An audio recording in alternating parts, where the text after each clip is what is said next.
जय हिंद साथियों, आज मैं पढ़ाऊंगा आपको कंपाउंड इंटरेस्ट, साथ में क्वेश्चंस करना बनाना दोनों टाइप से। चलिए स्टार्ट करते हैं। क्वेश्चंस क्या लिखा है, 3000 रुपये 20% वार्षिक चक्रवृद्धि ब्याज की दर से 2 वर्ष का चक्रवृद्धि मिश्रधन ज्ञात कीजिए। ठीक है, वैसे तो चक्रवृद्धि ब्याज का फॉर्मूला क्या होता है, आपका मिश्रधन का फॉर्मूला जो होता है P कोष्टक में 1 + R/100 ये होता है इसका फॉर्मूला मिश्रधन निकालने का, चक्रवृद्धि मिश्रधन निकालने का, मिश्रधन का। ठीक है, और साधारण ब्याज में हम क्या करते थे, साधारण ब्याज में हम जैसे साधारण मिश्रधन निकालते थे, साधारण ब्याज में हम क्या करते थे, साधारण मिश्रधन। ठीक है, साधारण ब्याज में हम कैसे निकालते हैं, तो हम क्या करते थे, P कोष्टक में 1 + RT/100 कर देते थे। मतलब जो T थी, जो मतलब चक्रवृद्धि ब्याज में ऊपर चली जाती है, इसमें मल्टीप्लाई हो जाती है। ये साधारण ब्याज में मिश्रधन निकालने का था, ये चक्रवृद्धि ब्याज में मिश्रधन निकालने का है। ठीक है, तो क्या बोल रहा है, वैसे आप फॉर्मूला याद करोगे तो बहुत टाइम लगेगा। तो आप देखिए 3000 रुपये 20% वृद्धि हो रही है, 20%, तो 3000 रुपये लिख लिए, कितनी परसेंट, 20%, तो 100 प्लस लेके चलेंगे। 100 इसमें हम जोड़ देंगे तो कितना हो गया, 120/100। क्या वर्ष के लिए, उतने ही टाइम इसमें मल्टीप्लाई कर दे, 120/100। ठीक है, 2 जीरो से 2 जीरो, और ये वाले 2 जीरो से ये वाले 2 जीरो, 12 कितना हो गया, 144 हो गया। 144 में जब हम 30 का मल्टीप्लाई करेंगे, 0 हो गया, 3 चौक 12 हो गया, 3 चौक 12 और 1 13 हो गया, 3 एकम 3 4 हो गया। तो हमारा कितना आ गया, 4320। मतलब 3000 रुपये हमारे वर्ग के कितने हो गए, 4320 रुपये हो गए। 2 वर्ष का चक्रवृद्धि मिश्रधन हो गया हमारा। ये तो आपका आ गया चक्रवृद्धि मिश्रधन। क्या आ गया, चक्रवृद्धि मिश्रधन। अगर ब्याज की बात की जाए तो कितना ब्याज हो गया, तो 4320 रुपया हमें मिश्रधन मिला है ब्याज सहित। रुपया हमारा मूलधन कितना था, 3000 था, तो हमारा ब्याज कितना आ गया आपका, 1320 रुपया आ गया। ठीक है, अब यही सवाल अगर साधारण ब्याज में होता तो हम कैसे करते। ठीक है, इसमें क्या करना पड़ता है, जैसे मूलधन ले लिया आपने, कितना ले लिया मूलधन, 3000 रुपये आपका मूलधन हो गया। कितना हो गया, 3000 रुपये मूलधन हो गया। रेट ऑफ इंटरेस्ट कितना है, 20% है। क्या वर्ष के लिए, 2 वर्ष के लिए। यहाँ पे आपको दिख रहा होगा, यहाँ हम क्या कर रहे हैं, RT कर रहे हैं, और यहाँ क्या कर रहे हैं, पावर पे T लगा रहे हैं। 100 प्लस करके इसमें 2 बार मल्टीप्लाई कर रहे हैं, इसमें इन दोनों का मल्टीप्लाई करके 100 प्लस करना है, तो 20 दूनी 40। R2 का मतलब क्या हो गया, ये R है, T है, तो 20 × 2 कितना हो गया आपका, 20 × 2 हो गया 40। अब 100 प्लस कर दूंगा तो कितना हो गया आपका, 140/100। ठीक है, यहां से कितना आपका मिश्रधन निकल आएगा, ये आ गया आपका साधारण ब्याज पे है तब, तो कितना आ गया आपका 0 0 14 42। ठीक है, कितना आ गया, 14 42 हो गया। देखिए इसमें आ रहा है 4320 और इसमें आ रहा है 4200। 4200 कब आ रहा है, अगर जब धन मेरा साधारण ब्याज पे दिया जा रहा है तब। अंतर कितना आ रहा है इसमें और इसमें, अंतर कितना दिख रहा है आपको, 120 रुपए का अंतर दिख रहा है। जो 120 रुपए का अंतर आ रहा है, पहली साल में सेम ब्याज मिलती है, पहली साल में 600 रुपए SI मिला है, तो CI भी पहली साल के लिए 600 ही होगा। ठीक है, अब CI और SI में अंतर क्या होता है, इसमें क्या होता है, ब्याज जो मिली है 600 रुपया, इस पे भी ब्याज मिलती है, तो इसका जो 20% निकाला है, तो 600 का जब हम 20% निकालेंगे तो 120 हो जाएगा, तो अगली साल जो इसमें 120 रुपया बढ़ जाएगा। इसलिए पहली साल में तो आपका 600 मिल गया, पहली साल में तो 600 मिल गया, अगली साल जो ब्याज का मिला हुआ है वो कितना मिला हुआ है आपका, 720 रुपया। जो 120 रुपया ब्याज मिला है वो 600 पे मिला है आपका। देखिए इस टाइप के क्वेश्चन कैसे करते हैं। ये क्या दे रखा है, 10,000 रुपये 10% वार्षिक दर पर 3 वर्ष के लिए दिए गए हैं। अवधि के अंत में चक्रवृद्धि ब्याज कितने रुपए होगा। अब इसमें चक्रवृद्धि ब्याज पूछा है ना कि मिश्रधन। तो सबसे पहले मिश्रधन निकाले थे, क्या दिक्कत है, 10,000 रुपये लिख लिया। क्या परसेंट बढ़ रहा है, 110% बढ़ रहा है, 10% बढ़ रहा है, 110/100। क्या वर्ष के लिए, 3 वर्ष के लिए, तो 3 बार लिख देंगे। कितनी बार लिख देंगे, 3 बार लिख देंगे। ठीक है, 2 जीरो से 2 जीरो, और ये वाले 2 जीरो से ये 2 जीरो। ठीक है, ये 2 जीरो से ये वाले 2 जीरो। 11 का क्यूब कितना होता है, 1331। 1 जीरो आ गया, कितना माइनस करना है इसमें से, 10,000 माइनस कर दिया।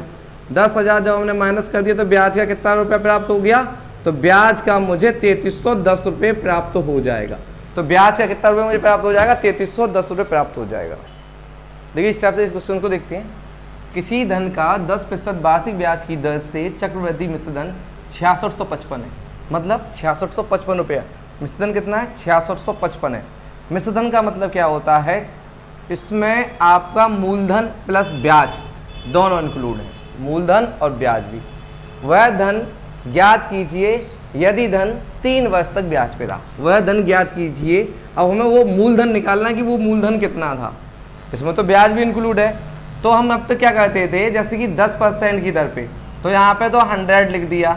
अब 10% की दर पे पहले हम क्या मूलधन से मिश्रधन पे जा रहे थे, अब मिश्रधन से हम मूलधन पे जाएंगे तो जो चीज़ 100 प्लस करके जब हम ऊपर लिख रहे थे वही चीज़ 100 प्लस करके अब हमें नीचे लिखनी है। तो 10% वार्षिक वृद्धि हो रही है तो हम क्या करेंगे, 110 इंटू 100, 3 वर्ष के लिए है तो 3 बार आपको करना पड़ेगा, 100/110।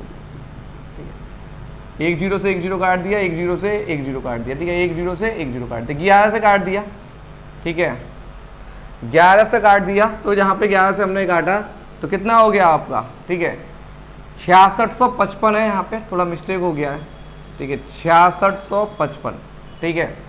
यहाँ पे हमने क्या कर दिया, मतलब ये वाले 2 जीरो से ये वाले 2 जीरो काट दिए और 1 जीरो से 1 जीरो काट दिया। अब हम 11 का लगाएंगे इसमें भाग, 11 छिंग 66 हो गया, ठीक है जी, 11 छिंग 66 हो गया, ठीक है। उसके बाद हमारा क्या हो गया, हाँ जीरो लगा लिया और 11 पंजे मेरा 55 हो गया, एक बार 11 से कट गया, फिर 11 से काट दूंगा, 11 पंजे 55 हो गया और 11 पंजे 55 हो गया, फिर 11 से कट जाएगा, 11 पंजे 55 हो गया। तो 5 आ गया इंटू 10 इंटू 100, 100 तो कितना आ गया आपका 5000। तो वो राशि कितनी रही थी, मूलधन कितना था आपकी, वो राशि ब्याज पे 5000 रुपये दी गई थी। वो धन कितना था, वो 5000 रुपये धन था जो 10% वार्षिक दर से 3 वर्ष में 6655 रुपये हो गया था। देखिए इस टाइप से क्वेश्चन को कहते हैं, कोई धन चक्रवर्ती ब्याज की दर पर 3 वर्ष में अपने का 3 गुना हो जाता है, 3 वर्ष में अपने का 3 गुना हो जाता है। वही धन उसी दर से कितने वर्षों में 9 गुना हो जाएगा। तो बस आपको क्या करना है, 3 वर्ष में कितना हो रहा है, 3 वर्ष में 3 गुना हो रहा है, 3 वर्ष में 3 गुना हो रहा है। तो 9 गुना होने में कितना समय लगाएगा, 9 गुना, 9 गुना होने में कितना समय लगाएगा, तो आप याद रखिएगा 9 गुना मतलब जब भी पूछा जाएगा तो इसी के सिमिलर बेस में पूछा जाएगा। मतलब ये 3 है तो ये तो 3 का मतलब 9 क्या है, 3 का स्क्वायर है, तो 9 को क्या बोल सकते हैं, 3 का स्क्वायर। जब ये दोनों बेस इक्वल हो जाएं, ये दोनों बेस इक्वल हो जाएं, यहाँ भी 3 यहाँ भी 3 हो जाए तो इसकी घात का गुणा उसके समय में कर देते हैं। तो कितने वर्ष में हो जाएगा, 3 दूनी 6 वर्ष में हो जाएगा। तो इससे आपकी क्वेश्चन बड़ी आसानी से आप कर सकते हैं, 3 वर्ष में 3 गुना, तो वही धन कितने वर्षों में 9 गुना हो जाएगा। अब यही सवाल को थोड़ा चेंज कर दिया, अब मैंने कर दिया 3 वर्ष में बोल दिया मैंने, 3 वर्ष में बोल दिया 9 गुना, 3 वर्ष में बोल दिया 9 गुना, तो वही धन उसी दर से कितने वर्षों में 81 गुना हो जाएगा। कितना बोल दिया, 81 गुना हो जाएगा। तो कैसे करेंगे, 3 वर्ष में कितना हो रहा है, 3 वर्ष में 9 गुना हो रहा है, तो 81 इसी की बेस कही तो है, 81 इसी की बेस का है। 3 वर्ष में कितना हो रहा है, 9 गुना हो रहा है, तो 81 को लिख दिया। 81 हम क्या बोल सकते हैं, 9 का स्क्वायर बोल सकते हैं। तो ये भी क्या आ जाएगा आपका 6 वर्ष में, कितने वर्ष में हो जाएगा, 6 वर्ष में हो जाएगा। तो इस टाइप के क्वेश्चन बड़ी आसानी के साथ आप कर सकते हैं। इसी टाइप से इस क्वेश्चन को करते हैं, कोई धन चक्रवृद्धि ब्याज दर पर 5 वर्ष में अपने का 2 गुना, तो आपका वर्ग क्या है, 5 वर्ष में कितना हो रहा है, 2 गुना हो रहा है। टी फॉर टाइम है, 5 वर्ष में 2 गुना। अब जो आगे वाला जो गुना बोलेगा वो इसी के बेस का ही बोलेगा। तो उसने बोला उसी दर से कितने वर्षों में 8 गुना हो जाएगा, 8 गुना, 8 गुना है तो हमें इसको इसी की बेस में लेके आना है। जब तक हम इसी की बेस में लेके नहीं आएंगे तब तक उसकी घात का गुणा नहीं करेंगे। तो जब हम इसकी बेस में लेके आएंगे तो इसे क्या बोल सकते हैं, 2 का क्यूब बोल सकते हैं। अब ये दोनों बेस इक्वल हो गए हैं मेरे, जब इक्वल हो गए हैं तो इसकी घात का गुणा इस समय के साथ कर देंगे। तो हमारा कितना हो गया, 5 या 15 वर्ष में, कितने वर्ष में हो जाएगा, 15 वर्ष में हो जाएगा। कितने वर्ष में हो जाएगा, 15 वर्ष में हो जाएगा। इसी तरह से क्वेश्चन को देख लेते हैं, कोई धन चक्रवृद्धि ब्याज पर 4 वर्ष में अपने का 2 गुना, ठीक है। सबसे पहले हमारा वर्ग क्या है, यहाँ पे 2 है तो इसी की बेस में है, यहाँ पे लिखा होना चाहिए। जब हम डायरेक्ट उसको इसी की बेस में लेके जाएंगे तो इसे बोल सकते हैं 2 की पावर 4, और जब हम 2 की पावर 4 बोल सकते हैं तो इस 4 का गुणा इस 4 वर्षों से कर देंगे तो 16 वर्ष में हो जाएगा। डायरेक्ट ओरली करना चाहो तो इस टाइप से कर सकते हो। तो 4 वर्ष में कितना हो रहा है, 4 वर्ष में 2 गुना हो रहा है। अब क्या पूछा है, 16 गुना, 16 गुना होने में उसे कितना समय लगेगा, 16 गुना होने पे तो 16 मैंने क्या बताया था, जब तक ये दोनों बेस इक्वल नहीं होंगे तो उसकी घात का मल्टीप्लाई नहीं करेंगे। 16 को हम क्या बोल सकते हैं, 2 की पावर 4, 2 की पावर 4 बोल सकते हैं। अब ये मेरे दोनों इक्वल हो गए तो इसकी घात का गुणा इसके समय के साथ कर दिया जाएगा। कितने वर्ष दे रखे हैं, तो 4 गुणा 4 कितना हो गया आपका, 16 वर्ष में। तो बड़ी इस टाइप के क्वेश्चन बड़ी आसानी से आप इन क्वेश्चनों को कर सकते हैं। देखिए इस टाइप के क्वेश्चन करने के लिए क्या बोल रहा है, एक धनराशि चक्रवृद्धि ब्याज पर 3 वर्ष में 800 रुपये, 3 वर्ष में 800 रुपये और 4 वर्ष में 840 रुपये हो जाती है। ब्याज की दर ज्ञात कीजिए, ब्याज की दर ज्ञात कीजिए। ठीक है, क्या बोला है, ब्याज की दर पूछिए। 800 रुपये से कितनी हो रही है, 840 रुपये हो रही है। आपको देख रहे होगा ये 3 वर्ष है और जहाँ 4 वर्ष में। ठीक है, अब देखिए 800 से 840 हो रही है। अब पहली साल में क्या रहा उससे भी कोई मतलब नहीं है, 3 साल और 4 साल के मतलब डिफरेंस से ही हम इस रेट ऑफ इंटरेस्ट निकाल लेंगे। तो 40 आ गया, कितना डिफरेंट आ गया, 840 माइनस 800 तो 40 डिफरेंट आ गया। प्रॉफिट एंड लॉस की तरह से सॉल्व कर लेंगे। मतलब 800 रुपये की चीज़ 840 रुपये में बिक रही है तो कितने रुपये का लाभ हो रहा है। ठीक है, तो अब 800 रुपये की चीज़ 840 रुपये बिक रही है तो 40 हो गया। अमाउंट कितना होना चाहिए, नीचे 800 होना चाहिए, इंटू 100 होना चाहिए। तो आपको रेट ऑफ इंटरेस्ट कितना निकल के आ गया, 8 पंजे 40 आ गया। तो 5%, तो बासी ब्याज की दर कितनी रही होगी, 5% रही होगी। क्योंकि इसमें चक्रवृद्धि ब्याज का कोई खेल ही नहीं है, क्योंकि साधारण ब्याज की तरह वर्क कर जाता है कि मतलब 800 रुपये से 840 हो रहा है तो 40 रुपये बढ़ रहा है। 40 रुपये कितने में बढ़ रहा है, 800 रुपये बढ़ रहा है। 40 रुपये जो बढ़ रहा है एक साल में वो 800 रुपये में बढ़ रहा है। ठीक है, तो बड़ी आसानी के साथ आप इस टाइप के क्वेश्चन कर सकते हैं। तो इस टाइप से ये भी क्वेश्चन है। इसमें क्या है, हमें सबसे पहले इस क्वेश्चन जब भी हम इस टाइप क्वेश्चन करेंगे तो हमारा ये साल का जो अंतर है वो 1 होना चाहिए। 2 वर्ष में कितना रुपया हो रहा है ब्याज सहित, 2420 रुपये हो रहा है। और 3 वर्ष में ब्याज सहित कितना हो रहा है, 2662 रुपये हो रहा है। तो आप समझ गए होंगे। तो मुझे रेट ऑफ इंटरेस्ट निकालना है तो क्या होगा, आपका ब्याज की दर कितनी हो जाएगी। तो ब्याज की दर निकालने के लिए सबसे पहले आपका क्या है, 262 में से 2420 घटा लीजिए। तो आपको दिख रहा होगा 2 आ गया, 6 में से 2 गया 4 आ गया। ठीक है, और 6 में से 4 गया तो 2 आ गया। 242 रुपये ब्याज के मिल गए 1 वर्ष में। ठीक है, 1 वर्ष में कितने मिल गए, 242 रुपये 1 वर्ष में ब्याज के मिल गए। कितने पे मिल गए, 2420 रुपये पे मिल गए। ठीक है, तो रेट ऑफ इंटरेस्ट कितना हो गया, 0 से 0 काट दिया, इससे कट गया तो रेट ऑफ इंटरेस्ट कितना आ गया आपका, 10% आ गया। तो ब्याज की वार्षिक दर कितनी होगी आपकी, 10%। देखिए इस टाइप क्वेश्चन, किसी राशि पर 2 वर्ष का, देखिए सबसे पहले हमारा टारगेट क्या है, 2 वर्ष का, 2 वर्ष का चक्रवृद्धि ब्याज 328 तथा साधारण ब्याज 320 रुपये। 2 वर्ष का 320 रुपये है तो हर साल 160 मिला होगा, तब 320 हुआ होगा, तभी तो हुआ होगा। तो चक्रवृद्धि ब्याज में जो आपका एक पहली साल तो आपका देखिए 328 रुपये है 2 वर्ष का, और 320 रुपये है 2 वर्ष का। ये है आपका 2 वर्ष में आपका SI, और ये है आपका 2 वर्ष में CI। अब जहाँ पे जब हमारा जो सिंपल इंटरेस्ट है 2 वर्ष का, तो आपका हर साल 160 मिल रहा होगा।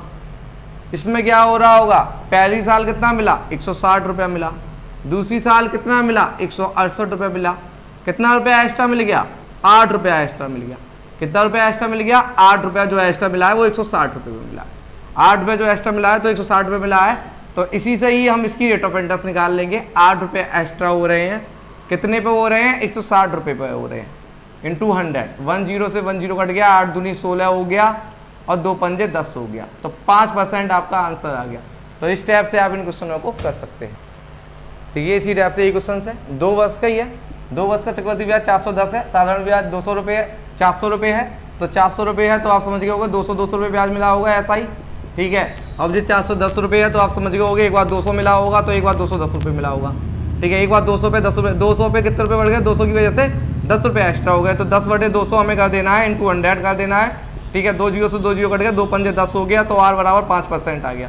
मतलब एक बस के लिए SI और CI दोनों बराबर होते हैं। पहले बस के लिए इसे पहले बस में से 200 मिला, तो इसे ही पहले बस में 200 रुपये मिला है, लेकिन दूसरे बस में ये 210 हो गया, ये फिर 200 हो गया, क्योंकि यहाँ पे 200 पे अमाउंट बढ़ गया, 200 से 200 के माध्यम से 200 का ब्याज बढ़ गया इसमें एक्स्ट्रा। ठीक है, इसी टाइप से क्वेश्चन करेंगे। देखिए सबसे पहले आपका क्या है, 2 वर्ष में 105 और 2 वर्ष में 100, तो आप समझिए 50-50 और 5 एक्स्ट्रा, तो 5/50 × 100 कितना आ गया आपका, 1 जीरो से 1 जीरो कट गया, 5 से 5 कट गया, 10% आ गया।